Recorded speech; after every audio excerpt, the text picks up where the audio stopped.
1 Corinthians 13 1-11. Point 1. Relationships suck when people are unbalanced. What you will see in this passage of Scripture, and Paul realized that one of the problems in the church at Corinth was that they operated in many spiritual gifts, but they were not walking in love.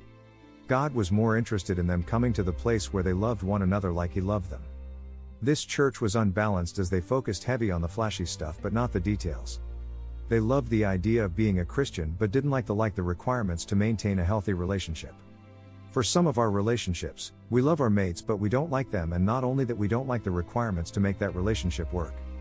Point 2. Relationships suck when people are unwilling. Paul tells the church of Corinth the characteristics of love and the ways that you show people that you love them.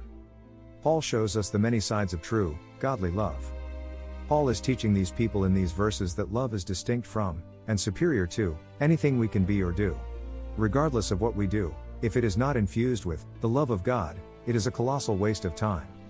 Jesus was willing to not only die, but He was willing to get back up again. Now that's love. Are you willing to do things, within limits, to have a great relationship with your mate? One of the things to keep in mind is that you can't change a person, they have to be willing to change on their own for you. Point 3. Relationships suck when people are unhealed.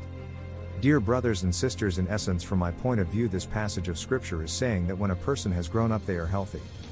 When you stop living, I'm not talking about visiting but about living, in the past, that's when you know you are healed.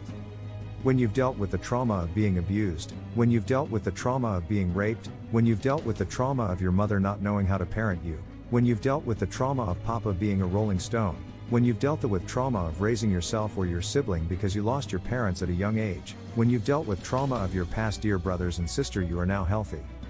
Paul says that at some point he was able to move forward in life to become the person that he is today, because he not only walked in love but stopped living in the past.